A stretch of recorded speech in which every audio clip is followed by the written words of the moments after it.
Assalamualaikum warahmatullahi wabarakatuh, kembali jumpa lagi dengan channel SG Toktil. Video kali ini membahas seputar daging yang biasa kita konsumsi sehari-hari seperti daging sapi, daging kambing, daging ayam dan ikan. Untuk lebih mengenal tentang manfaat dan efek mengkonsumsi deretan daging tersebut berkaitan dengan kandungan kolesterolnya, kita mulai dari pertanyaan. Pertanyaan pertama, apa saja manfaat daging sapi, kambing, ayam dan ikan bagi kesehatan tubuh manusia?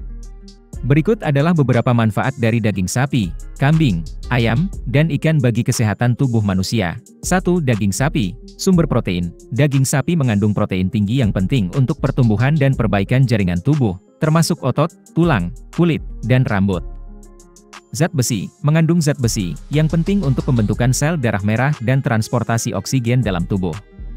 Seng, daging sapi kaya akan seng, yang mendukung fungsi sistem kekebalan tubuh dan berperan dalam berbagai proses metabolik. 2. Daging kambing, protein. Seperti daging sapi, daging kambing juga merupakan sumber protein yang baik untuk mendukung pertumbuhan dan pemeliharaan jaringan tubuh.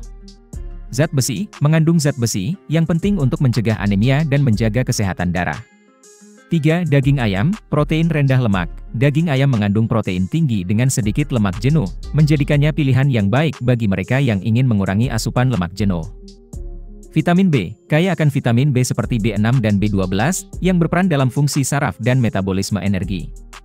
Selenium, mengandung selenium, mineral penting dengan sifat antioksidan yang membantu melindungi sel-sel tubuh dari kerusakan oksidatif. 4. Ikan. Pertama, asam lemak omega 3. Ikan kaya akan asam lemak omega 3, seperti EPA dan DHA, yang memiliki efek positif pada kesehatan jantung, otak, dan sistem saraf. Kedua, protein berkualitas tinggi. Seperti daging lainnya, ikan juga merupakan sumber protein berkualitas tinggi. Ketiga, vitamin D. Beberapa jenis ikan mengandung vitamin D, yang penting untuk kesehatan tulang dan sistem kekebalan tubuh. Pertanyaan kedua, apa saja efek negatif mengkonsumsi daging sapi, kambing, ayam dan ikan? Meskipun daging sapi, kambing, ayam, dan ikan memiliki manfaat kesehatan, konsumsi berlebihan atau kurangnya variasi dalam makanan ini dapat menyebabkan beberapa efek negatif pada kesehatan. Beberapa efek negatif yang mungkin terjadi akibat konsumsi berlebihan atau ketidakseimbangan adalah sebagai berikut. 1. Kolesterol dan lemak jenuh. Daging sapi, kambing, dan ayam mengandung kolesterol dan lemak jenuh, yang berpotensi meningkatkan kadar kolesterol LDL, kolesterol jahat, dalam darah. Konsumsi berlebihan lemak jenuh dapat meningkatkan risiko penyakit jantung dan masalah kesehatan lainnya. 2. Penyakit jantung. Konsumsi berlebihan daging merah, seperti daging sapi dan kambing, telah dikaitkan dengan peningkatan risiko penyakit jantung.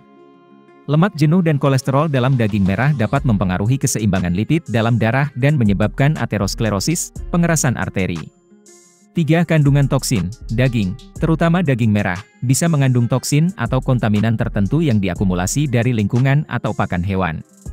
Meskipun regulasi pangan biasanya mengurangi risiko ini, makanan terkontaminasi bisa berdampak negatif pada kesehatan. 4. Risiko kanker. Beberapa penelitian telah menemukan bahwa konsumsi berlebihan daging merah dapat meningkatkan risiko kanker usus besar. Kandungan zat-zat tertentu dalam daging merah, seperti hemoglobin dan zat-zat kimia terbentuk saat mengolah daging, dapat berkontribusi pada proses karsinogenik. 5. Alergi dan intoleransi. Beberapa orang mungkin mengalami alergi atau intoleransi terhadap daging atau komponen daging tertentu, seperti alergi terhadap protein daging atau intoleransi histamin dalam ikan. 6. Rendahnya serat dan nutrisi. Dalam beberapa kasus, konsumsi daging berlebihan dapat menyebabkan kurangnya asupan serat dan nutrisi penting dari sumber makanan lainnya seperti sayuran, buah-buahan, dan biji-bijian.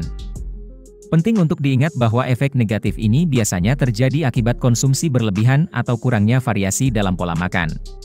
Makan dengan seimbang dan memasukkan berbagai jenis makanan dalam diet Anda, termasuk sumber protein nabati seperti kacang-kacangan dan kedelai, dapat membantu meminimalkan efek negatif potensial dari konsumsi daging. Jika Anda memiliki kekhawatiran tentang pola makan Anda atau memiliki kondisi kesehatan tertentu, konsultasikan dengan ahli gizi atau profesional kesehatan untuk panduan yang tepat. Pertanyaan terakhir, mengapa daging sapi dan kambing lebih tinggi kolesterolnya dibandingkan daging ayam dan ikan? Daging sapi dan kambing cenderung memiliki kandungan kolesterol yang lebih tinggi dibandingkan dengan daging ayam dan ikan karena perbedaan dalam komposisi lemaknya. 1. Kolesterol adalah jenis lemak yang terdapat dalam makanan hewani, termasuk daging. Namun, komposisi lemak dalam setiap jenis daging berbeda dan dapat mempengaruhi kadar kolesterol di dalamnya. 2. Lemak jenuh. Daging sapi dan kambing cenderung mengandung lebih banyak lemak jenuh dibandingkan dengan daging ayam dan ikan. Lemak jenuh cenderung meningkatkan kadar kolesterol LDL, kolesterol jahat, dalam darah, yang dapat berkontribusi pada peningkatan risiko penyakit jantung. 3. Lemak tak jenuh. Daging ayam dan ikan lebih kaya akan lemak tak jenuh, terutama lemak tak jenuh ganda seperti omega 3. Lemak tak jenuh dapat membantu menurunkan kadar kolesterol LDL dan meningkatkan kadar kolesterol HDL, kolesterol baik, dalam darah, yang mendukung kesehatan jantung. 4. Metabolisme hewan. Setiap jenis hewan memiliki perbedaan dalam bagaimana mereka menyimpan lemak dalam tubuh mereka. Beberapa hewan, seperti sapi dan kambing, cenderung menyimpan lemak lebih banyak di jaringan otot dan menghasilkan daging dengan kandungan lemak yang lebih tinggi. Di sisi lain, ayam dan ikan cenderung memiliki lebih sedikit lemak dalam daging mereka karena perbedaan metabolisme mereka. Meskipun daging sapi dan kambing mengandung kolesterol lebih tinggi, penting untuk diingat bahwa kandungan kolesterol dalam makanan tidak sepenuhnya menentukan kesehatan kardiovaskular. Faktor lain, seperti total asupan lemak, pola makan secara keseluruhan, olahraga, dan genetika juga berperan penting dalam kesehatan jantung dan kadar kolesterol. Makan dengan bijak, menjaga pola makan seimbang, dan mengonsumsi berbagai jenis daging dan sumber protein lainnya adalah kunci untuk menjaga kesehatan yang baik. Demikian yang dapat saya sampaikan untuk sahabat semua, semoga bermanfaat. Silahkan subscribe untuk yang belum subscribe, klik tombol like, dan komentar di bawah. Sekian, selamat beraktivitas, semoga sukses selalu. Wassalamualaikum warahmatullahi wabarakatuh.